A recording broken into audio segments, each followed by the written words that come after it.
Hey guys, welcome to the Maverick channel. Now today I want to try out something different. Most importantly, with what I'm gonna do today, I want us to all just go through the sort of agent system and the maps that have been created, the infrastructure that has been built by the FetchAI team. They've worked so hard on this product, and I've been a part of this ecosystem as a community member, as someone that has been not overseeing, but looking from the side and sort of watching the evolution of the Fetch ecosystem from inception. It actually started with the Binance Smart Chain. It started with the Binance platform. That's where it was launched. But at the time, I didn't actually know about it. I knew about FetchAI from Hackernoon. There's this website called Hackernoon. So basically, at the time, I was trying to pursue my postgraduate studies at a certain university, and I'm registering to different platforms. And one day I get an email from Hackernoon. And this email was from a certain user. I'm actually going freestyle on this one, so I didn't collect any information beforehand. So this particular user, I've only seen one article from them. So it was from Hackernoon. I was like, okay, let me open this link, and it seemed to talk about blockchain and artificial intelligence. I was interested in both topics and how to merge both of those spectrums. So this user wrote an article, and they were talking about how they were comparing Ocean Protocol and Fetch.AI. Ocean Protocol is the other cryptocurrency that's also dealing with data. But I believe FetchAI and Ocean Protocol can be tremendously good partners. They're not competitors. If you go to CoinMarketCap, you can see Ocean Protocol. So essentially, the article was about how this user created an error bot, and I'm just typing in here Ocean Protocol so that you guys can, in case there's anyone out there that does not know what Ocean Protocol is. At this point, FetchAI, in my opinion, does not really have any competitors. It's way ahead of the game, but it can work very well with data aggregators like Ocean Protocol that are focused mainly on the data side of cryptocurrencies. So with their aggregation of data and the combination of Fetch.AI agents, it can create a throne, a Game of Thrones, a massive empire in terms of changing how we use data. So anyway, this user writes about how they've created an AR bot, an AR trading bot, and how they've used this platform called Fetch.AI. And I'm like, okay, what's this person saying? Like a really well written article. And then they have these links. Oh, there's these agents, multi-agent systems, and I was able to create this error bot using these agents that can transact, communicate with each other. This person, I saw this article from this person. I've never seen or heard from them again, and I was completely taken away by what they did. And that was the beginning of my journey into Fetch.ai. That was like September of 2019, and I started researching into this project. And by no means am I like a major whale that maybe I got all my money and put into this project. No, I was mostly interested in the technical side of things. I just have a small size of Fet holdings. I don't have like whale or shark amounts. So before I continue that story, let's look at this map. This map is a map of agents, and when you look here at the center, you look at yellow clusters. Yellow clusters are maybe 6, 3, 4. So these clusters are representing that this particular region has got a bunch of agents in it. So for example, if you click this cluster, you see that there are actually 3 agents distributed here in this particular area in the world. And when you click each agent, any of these agents, you can see details about the agents.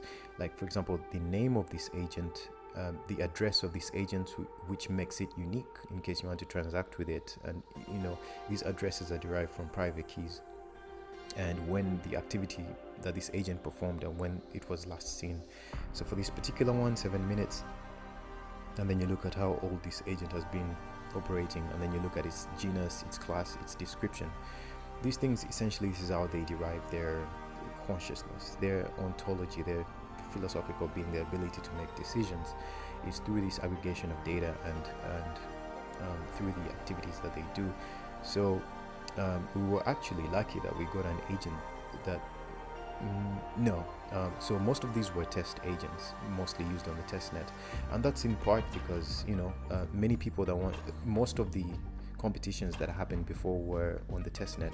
But even then, now if you were to try out on the system, you'd rather use a test agent as opposed to using an agent that uses real money. And then when you're ready, you can roll out. Then I also spotted out most of these agents will be weather agents. You can see data source and classification is weather, and you see other clusters. The red clusters that you're seeing over here are basically representing an area that has way more agents. So if you zoom in, you then see a split of the yellow clusters, of which each contains a bunch of agents. This is like a small cluster here. There will be 2 agents if you click there, and then you can click on the agent and find out details about it, its name, its classification. This one is actually a supply chain service agent. So this is really interesting stuff. I hadn't even noticed that there were other agents apart from weather agents. And I'm seeing supply chain service agents. So which means there's a lot of people out there creating different agents. And you can see this is a global map. You can pretty much see every country, almost every country, or at least every continent has agents on it. I haven't seen some in North Korea. I guess that's a more sensitive area, or there's not too many people creating this sort of activity over there. But even in countries, I did one of the test nets way back, and I realized that even countries like China had agents in them, in Beijing, in Shanghai. There were agents in Africa, in Congo, and some other areas. There was this particular agent, I think, that we can all notice. Why does this look different from all the others? When you zoom in, you see this agent right at the Gulf of Guinea. And when you click on this agent, it says marketplace.machine, and it's a demo agent. I don't know what's that about, but the whole point of Fetch.AI is that it's building a decentralized system, so anyone can create agents for whatever they want, and it's really exciting to look at. As long as you have the GPS coordinates of an area, you can create an agent. And so basically, that particular user on HackerNoon, their story was very intriguing, and that's what led me onto this rabbit hole of Fetch.AI. I participated in all the test nets. I've basically interacted with most of the technical people, with Humayun, with Toby, with Jonathan, way back when the communication was happening on Discord. On Slack, it was happening. They had a Slack channel before it moved to Discord, and they were building out from scratch. And I can tell you one thing: Fetch.AI has come a long way. So as you can see on this website, it's called SOEF, which is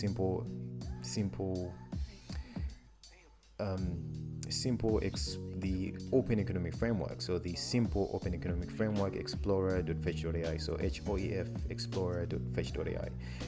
And basically, you can see on the left, you see the agents that are online currently, the agents that have picked, how many agents in total have been in this space, which is 5,777, which is amazing considering this is an unknown project. Literally, no one's even talking about it or aware of its existence, and different GPS coordinates and all that. So basically, location is a very important thing. Search and discovery is a very important thing in this space.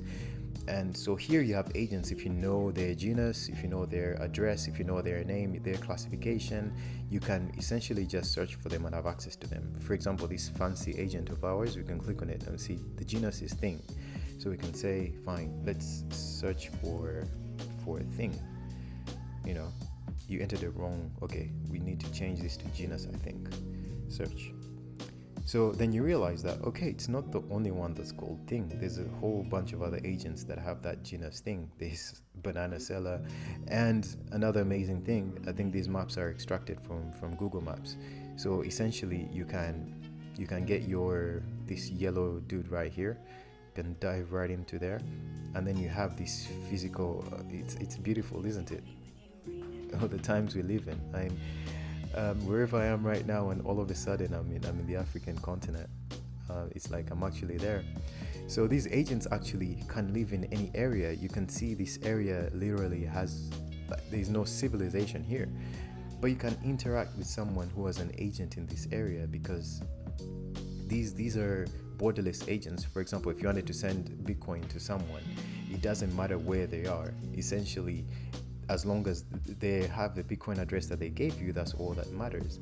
And that's very fascinating.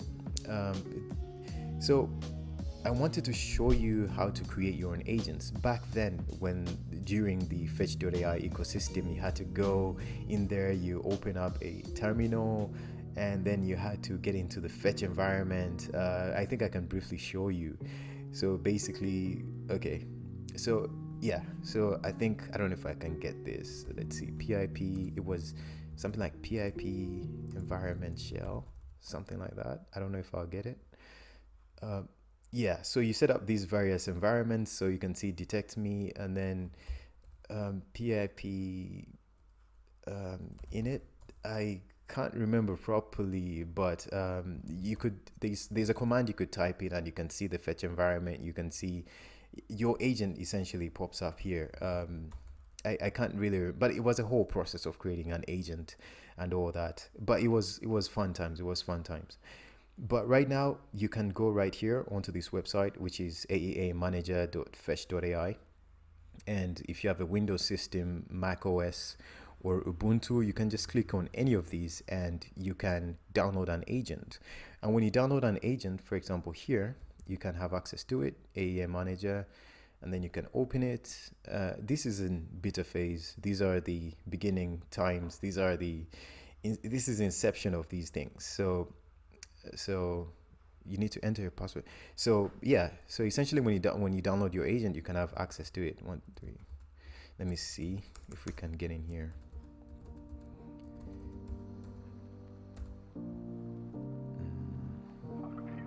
Yeah, I'd actually done some trial agents over here, and you can download them. Usually when you close it, it's supposed to delete the whole system, and so that next time you open it, you start from scratch. So when you download the AEA framework, instead of getting, so they're trying to make it as simple and as easy as possible. So instead of having to use a command line, there's this neat graphical user interface. Like, okay, they tell you here, this is a beta product. Please do not trust it with your funds. FetchAI takes no responsibility for lost funds. So obviously you have to take responsibility. If you're choosing to use real Fed tokens, then which is essentially what's supposed to happen, then use a very small amount. Fetch is still quite cheap, so you can use $1 worth of Fetch, and Fetch is operating on the Cosmos ecosystem, this beautiful ecosystem. And I was very excited to see that Fetch was over here. So which means you can use any Cosmos wallet and you can actually have access to Fetch over there. So with this agent system, there's a link here you can go to, which is the AEA register. And then essentially from this link, you find a whole bunch of agents. These agents some have been created by the Fetch.AI team, some have been created by individuals, and you can just search, for example, if you type weather here, you're looking for a weather agent. You can say, I'm a client, and then there's a station selling weather data. So what happens is that I can choose this client, and then I can see the different characteristics within this agent. The connections, the protocols, the skills. If you watch some of my previous videos, you know that I talked about these things. This is how you program the agent to do what you want, or this is how you see how it's going to operate. Then you see more details about it. This agent is part of the FetchAI weather demo, So this, I think, was created by Fetch.AI because this is part of their demo. So clearly here you can go to the weather demo and look at their agents. But these aren't just Fetch agents. There are many agents that were created by other individuals. Actually, I created some agents back then as well. Yeah, you see, I'm not going to use them right now because I think they're outdated, because these were many months ago. So these were agents that were created by me. I don't think you'll be able to access them because I think they're a bit outdated. So I'll use the Fetch agents. So we can get the weather client here, and we can bring it over here, and then you can give it any name. So basically you copy that address, FetchAI weather client 0.03. I'm sorry, I didn't explain that. I'm going to do it when we're importing the second agent. So you can give it any name, my first, for example. Now this takes a bit of time. I was thinking if I should cut this part out of the video, because it takes a bit of time to kind of, for the first agent, I think we'll wait a bit, and for the second one, I think I'll cut it out. So this part of the video, I just wanted to talk about some things that have been happening in not just the Fetch ecosystem, but in crypto generally. like I made videos in the past talking about things like NFTs, non-fungible tokens, and how they, the effect they'll have, things like art, and how it's important if you're an artist out there in any country, in Asia, in Africa, and you don't really have access to a customer base. Okay, let's go to our second agent here and try to open it up. So essentially, what the crypto space, we all in the crypto space for different reasons. And hold on. Okay, this was our weather client. Here we can choose a weather by, wait, no, let's go back. Weather, we need the weather station. So you click on the weather station. You can copy here, but that might not work. So you need to, because it has some extra these spaces and all that. So it needs this address of the agent. This is like the name of the agent. Control C. You go back to your platform, click here, paste that address in there, and call it maybe my second. Yeah, so you all know, like, NFTs have really taken over, and some people say it's a fad, but whether fad or not, I think NFTs are going to change the way we do things. Ticket sales, artists are going to have access to a more dynamic, more larger demographic out there, and people are going to be able to establish themselves and truly pursue their interests in life. But in the crypto space, a lot of people are here to make a quick buck. Other people are here for the technology and the money, but it depends on how it speaks to you and why you're in this space. Everyone has different reasons why they're in the crypto space, but the most unifying factor is the financial bit of it.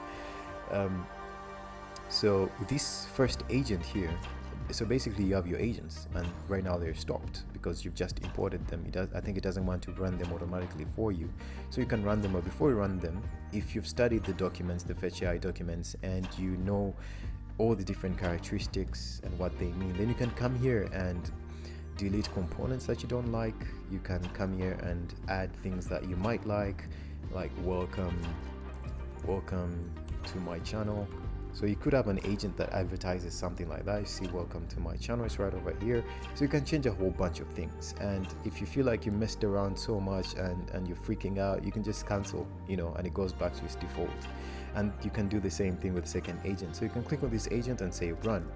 So this agent is your personalized agent, and maybe you've set it to book for you a hotel room.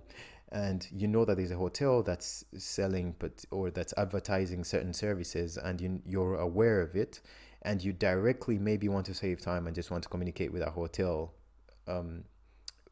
directly. I know I'm using weather clients, but just think of it in that way. So you can just run their agent directly, or they could have their agent already running, and you just sort of pre-program your agent to search for particular things, or there's a company that does that for you. I don't know what the future will hold. As I say, FetchAI will change the way we live our lives in ways that we can't even imagine right now. So these agents are running. They go out there, do their thing, make transactions on your behalf. You've gone to work, these things do your shopping for you. You come back home and everything has been delivered to your place, or maybe they've said all those deliveries should happen, or hotel rooms booked or whatever. And once I'm back at a certain time, that's when the physical people can come over. That's if in the future drones aren't shipping things around. Yeah, whatever, the physical company can come over when you're there. So once you're done with them, you can then stop them, essentially. Sometimes it was saying this stop. Yeah, so essentially you can stop the agents running, and then you're done. And it's a beautiful thing. Like in the background, they do what they do. They communicate with the ledger. Before, when you had to use the command line interface, you'd see everything happening, and there was a certain beauty to it. You see the whole process as the agent is searching and discovering and making transactions whenever it finds something useful. It's a beautiful, beautiful thing when you see it firsthand. And the user interface makes it pretty. And that's what people don't want. Technology, people want things that work and get things done. So I think that's about it. So essentially, if you want to download that agent, you have to go to AEA Manager.Fetch.AI, and you can have access to that. And I think that's it for today's video. I just sort of wanted to go about in that, except just to finish my rant. So essentially, A lot of us are here for different reasons in the cryptocurrency space, but it ultimately, or in the long term, the cryptocurrencies that will have true value, or if you're here for as purely for investment, then you have to look out for cryptocurrencies or digital currencies that have true value. And I think, Ethereum brought that true value. Bitcoin, actually any decentralized cryptocurrency that's secure and immutable has a value in the sense that it has that value proposition of it cannot be changed, and it can be used for value transfer of value from one point to another. Bitcoin came with that, and it was the pioneer of that, and that's where it gets its value. Ethereum added some extra fancy stuff onto that has allowed us to view cryptocurrencies in a different way, and that's what it brought. And there's a lot of XRP gets a lot of flack, but XRP I think will also change the world. I don't know about your politics or your views about things like XRP, but I've looked at the XRP ledger also for a very, very, very long time, and I've actually created XRP tokens by myself, and you can actually very easily use the XRP ledger to create your own tokens, and you can if you have, say, a real estate or a building and you have customers there, you can allocate to them these tokens. You're like, this is your stake in the system, and you can always bring back these tokens to represent your stake in the system. So things like that. Those are tokens with true value, regardless of what the market is saying right now, regardless of what the market is doing right now. Those tokens have value, and Fetch.AI is one of those tokens. It's going to really change the world in ways that we don't know. And through this agent-based system, multi-agent systems that innately require blockchain and decentralized systems a way to transact as well, and they also require a certain layer of intelligence to allow these multi-agent systems to communicate with each other. I think this will have a tremendous amount of value if you can look beyond what the market is doing right now, and beyond the market swings that are caused by the movement of majorly Bitcoin, and not any sort of fundamental structure or reason as to why things are moving the way they're moving. So I think, I think that's it. I just wanted to sort of demonstrate briefly about this fetch environment and how you can actually use their application. I think it's amazing. They look very simple, these applications, but a lot of work has gone into them. Take care, guys. Have a good